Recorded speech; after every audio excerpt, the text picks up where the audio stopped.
आज black and white की शुरुआत हम एक ऐसी खबर से करेंगे जिसमें आपको वादों के नाम पर सिर्फ झाग ही झाग दिखाई देंगे। लेकिन उससे पहले आज हमारा आपसे एक सवाल भी है। कल्पना कीजिए, आज अगर गंगा नदी को लेकर या यमुना नदी को लेकर हमारे देश का कोई नेता या कोई वर्ग एक आपत्तिजनक धार्मिक टिप्पणी कर देता है या इन नदियों को एक उदाहरण के तौर पर जिहाद से जोड़ देता है, तो हमारे देश में इस पर कितना विवाद हो जाएगा। सच्चाई यह है कि इस तरह के बयानों से हमारे देश के करोड़ों हिंदुओं की न सिर्फ भावनाएं आहत हो जाएंगी, बल्कि इसके खिलाफ बड़े पैमाने पर विरोध प्रदर्शन शुरू हो जाएंगे। तो अरविंद केजरीवाल ने यह बयान और ये वादे तो जोर शोर से कर दिए, लेकिन अब एक बहुत बड़ा बदलाव आ चुका है हमारे देश के समाज में। पहले जब इंटरनेट और सोशल मीडिया का जमाना नहीं था, तब नेता जनता से ऐसे ही वादा करके आसानी से भूल जाते थे या फिर मुकर जाते थे और कभी भी पकड़े नहीं जाते थे। और हमारे देश की जनता की भी याददाश्त बड़ी कमजोर होती थी। वो चुनाव से पहले किए गए वादों को चुनाव के कुछ महीनों के बाद ही भूल जाते थे। लेकिन अब डिजिटल युग आ चुका है और इस युग में नेताओं के वादों के डिजिटल फुटप्रिंट्स हमेशा के लिए सेव हो जाते हैं और बाद में जनता इन्हें बार बार रिप्ले करती है और नेताओं को भी ये याद दिलाती है कि उन्होंने कब कब क्या क्या कहा था और क्या क्या किया था। सोशल मीडिया और इंटरनेट का जमाना जब से आया है, तब से अब किसी भी बात को करके उसे मुकरना या उसे भूल जाना आसान नहीं है। इसलिए जनता को भी अब अपनी याददाश्त को दुरुस्त रखना चाहिए और ऐसे नेताओं को बार बार उनके पुराने वीडियोस निकालकर भेजते रहना चाहिए।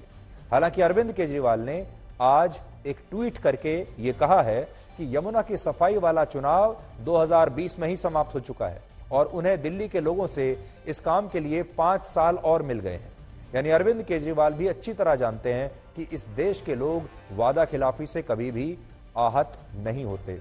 अब उन्होंने अपनी जो डेडलाइन है उसको बदल दिया है। अब वो कह रहे हैं कि मैंने तो 2020 में ये कहा था, तो अब 2025 तक उन्हें यह समय मिल जाएगा। यमुना नदी में यह प्रदूषण और झाग तब हैं जब दिल्ली सरकार इसे स्वच्छ बनाने पर हर साल करोड़ों रुपए खर्च करती है और इसके लिए उसे भारत सरकार से भी पैसा मिलता है। वर्ष 2020 और 21 में भारत सरकार ने national mission for clean Ganga के तहत दिल्ली सरकार को 450 करोड़ रुपए दिए थे। लेकिन इसके बावजूद यमुना नदी की जो स्थिति है वो आज आपके सामने है। ये स्थिति है। अब हम आपको आज की सबसे बड़ी ब्रेकिंग न्यूज दिखाएंगे जो रशिया और यूक्रेन के युद्ध को लेकर है।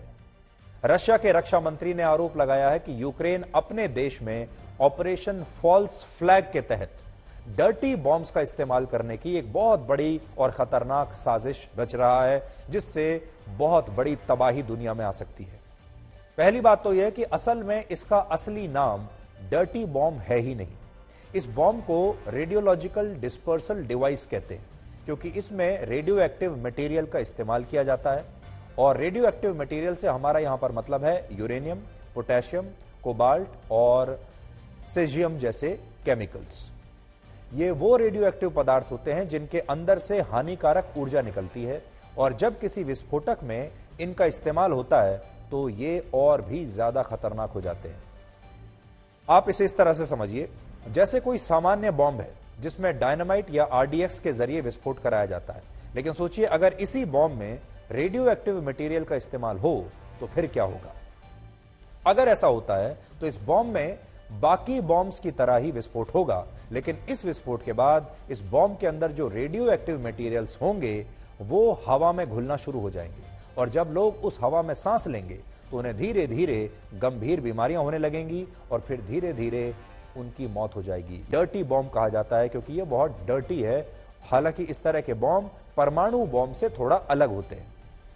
जैसे जब किसी परमाणु बॉम्ब का प्रयोग होता है तो इस दौरान बड़ी तादाद में ऊर्जा और गर्मी पैदा होती है, जिससे लोहा, शीशा और स्टील तक पिघल जाते हैं और परमाणु बॉम्ब विस्फोट के दौरान लाखों लोगों की जान लेने की क्षमता रखता है और विस्फोट के कई दशकों के बाद भी इसका असर बना रहता है।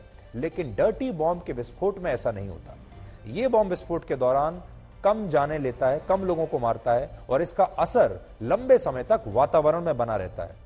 बड़ी बात यह है कि परमाणु बॉम्ब की तुलना में ऐसे बॉम्ब सस्ते भी होते हैं और इन्हें किसी कार या ट्रक में ले जाकर ब्लास्ट किया जा सकता है, जबकि परमाणु हथियारों को लॉन्च करने के लिए रॉकेट या वॉरशिप की आवश्यकता होती है या फिर हवाई जहाज की आवश्यकता पड़ सकती है। पहली बात, रोड रेज अब एक बहुत बड़ी समस्या बन चुकी है। रोड रेज और पार्किंग। रोड रेज का मतलब गाड़ी के ड्राइवर द्वारा सड़क पर आक्रामक, जबरदस्ती या गुस्से से भरा व्यवहार करना है, उसे रोड रेज कहते हैं। जब लोगों को अचानक सड़क पर गुस्सा आ जाता है और वो उस गुस्से में मारपीट करना शुरू कर देते हैं, और ये रोड रेज किसी भी बात पर हो सकता है। सड़क पर दो गाड़ियां आपस में टकरा गई, और बड़े शहरों में पार्किंग को लेकर बहुत झगड़ा होता है। दूसरी बात, लोगों के मन में अब क्रोध लगातार बढ़ता जा रहा है, और इस कारण छोटी छोटी बातें भी उन्हें इतना ज्यादा क्रोधित कर देती हैं कि लोग इस हद तक मारपीट कर लेते हैं कि कई बार उनसे जाने में या अनजाने में हत्या हो जाती है। यानी इतने क्रोध में, इतनी नाराजगी में लोग बाहर निकले हुए हैं। तीसरी बात, समाज अब एकाकी हो रहा है, यानी किसी को किसी से कोई मतलब नहीं। गाजियाबाद में जो कुछ हुआ, उस घटना के चश्मदीद गवाह थे, उन्होंने, वहां पर लोग मौजूद थे, वो वीडियो बनाते रहे, लेकिन किसी ने भी अरुण का बचाव करने की कोशिश नहीं की, उन्हें बचाने की कोशिश नहीं की। आखिर में हम आपको वो प्रैक्टिकल उपाय बताना चाहते हैं जिससे आप रोड रेज की बढ़ती घटनाओं के बीच अपनी जान बचा सकते हैं। हम आपको यही कहेंगे, पार्किंग को लेकर कोई झगड़ा हो या सड़क पर जब आपकी गाड़ी चल रही हो उसको लेकर झगड़ा हो, सबसे पहले अपनी जान बचाइए। पहला उपाय है कि आप जिस जगह पहुंचना चाहते हैं वहां जाने के लिए थोड़ा सा एक्स्ट्रा समय, अतिरिक्त समय लेकर चले। रोड रेज की बड़ी वजह कहीं पर भी पहुंचने की जल्दबाजी होती है। हर व्यक्ति जल्दबाजी में है, हर व्यक्ति लेट है, इसलिए वो भाग रहा है। दूसरा उपाय यह है कि ट्रैफिक के बीच गाड़ी चलाते समय संगीत सुनने की कोशिश करें। अक्सर होता यह है कि लोग या तो फोन पर बात करते रहते हैं और लेट पहले ही हो रहे होते हैं, इससे तनाव और बढ़ता है। अगर आप अपनी गाड़ी में मधुर संगीत सुनते हैं तो ये क्रोध को कम करने में सहायक होगा। आराम से म्यूजिक सुनते हुए जाइए। तीसरा उपाय है, कुछ बातों को शालीनता से स्वीकार कीजिए।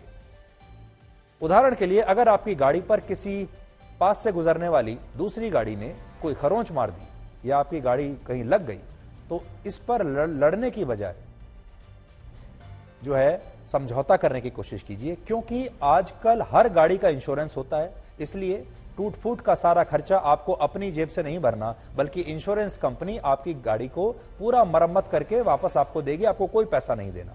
अगर कभी आपसे गलती हो भी जाए तो आप पहले अपनी गलती के लिए माफी मांग लीजिए, शांत होकर इस मामले को निपटाने की कोशिश कीजिए। चौथा उपाय है, अगर मामला बढ़ जाए तो फिर तुरंत पुलिस को बुलाइए, अपने हाथों में कानून मत लीजिए। और पांचवा है, अपने गुस्से को शांत करने के लिए थोड़ा मेडिटेशन कीजिए, ध्यान कीजिए, प्राणायाम कीजिए, खुश रहना सीखिए और अपनी नींद जरूर पूरी कीजिए। लगातार नींद पूरी ना होने से भी तनाव बढ़ता है, क्रोध बढ़ता है। ये कुछ अगर आप काम करेंगे तो आप सड़कों पर शांतिपूर्ण तरीके से ऐसी स्थितियों के बीच से भी अपने आप को सुरक्षित रूप से निकाल पाएंगे। अब आपको एक बहुत अच्छी खबर सुनाते हैं जिससे हमारे देश की जो महिलाएं हैं उन्हें बहुत खुशी होगी। भारतीय क्रिकेट कंट्रोल बोर्ड यानी बीसीसीआई ने एक बहुत महत्वपूर्ण और बहुत अच्छा फैसला लिया है। इसके तहत बीसीसीआई के सेंट्रल कॉन्ट्रैक्ट में शामिल सारी महिला क्रिकेट खिलाड़ियों को अब पुरुष क्रिकेट खिलाड़ियों के बराबर मैच फीस मिलेगी। ये कदम महिला और पुरुष खिलाड़ियों को बराबर का दर्जा देने के लिए उठाया गया है। अब तक भारतीय पुरुष क्रिकेट खिलाड़ियों की टेस्ट मैच की फीस महिला खिलाड़ियों से करीब 4 गुना ज्यादा थी। एक टेस्ट मैच खेलने के लिए पुरुष खिलाड़ियों को मैच फीस के तौर पर 15 लाख रुपए मिलते हैं एक टेस्ट मैच का। वहीं महिला क्रिकेट खिलाड़ियों को अब तक एक टेस्ट मैच के 4 लाख रुपए मिलते थे। इसके अलावा महिला खिलाड़ियों को वनडे और T20 मैचेस के लिए भी मात्र 1 लाख रुपए ही मैच फीस के तौर पर मिलते थे, जबकि पुरुष खिलाड़ियों को एक वनडे मैच के 6 लाख और T20 मैच के 3 लाख रुपए मिलते हैं। अब महिला खिलाड़ियों की मैच फीस टेस्ट मैच में करीब 400%, वनडे मैचेस में 600% और T20 मैचों में 300% तक बढ़ जाएगी। हालांकि इस फैसले से महिला खिलाड़ियों की मैच फीस तो बढ़ जाएगी, लेकिन अभी भी एनुअल रिटेनर फी वैसी ही रहेगी जैसी पहले थी। फिलहाल एक महिला खिलाड़ी अगर ए ग्रेड में है, ए ग्रेड में अधिकतम रिटेनर फी 50 लाख रुपए सालाना होती है, जबकि पुरुष खिलाड़ी को इसी ए ग्रेड में एनुअल रिटेनर फी के तौर पर साल में 7 करोड़ रुपए मिलते हैं। यानी रोहित शर्मा या विराट कोहली जैसे खिलाड़ी की एनुअल रिटेनर फी स्मृति मंधाना जैसी खिलाड़ी से 14 गुना ज्यादा है। और ये बीसीसीआई की, हम तो ये कहेंगे, बहुत ही अच्छी, बहुत शानदार पहल है, जिससे हमारे देश में महिला और पुरुष खिलाड़ियों के बीच पैसे को लेकर असमानता दूर हो जाएगी, हो सकेगी और आगे भी ऐसी कोशिशें होती रहनी चाहिए।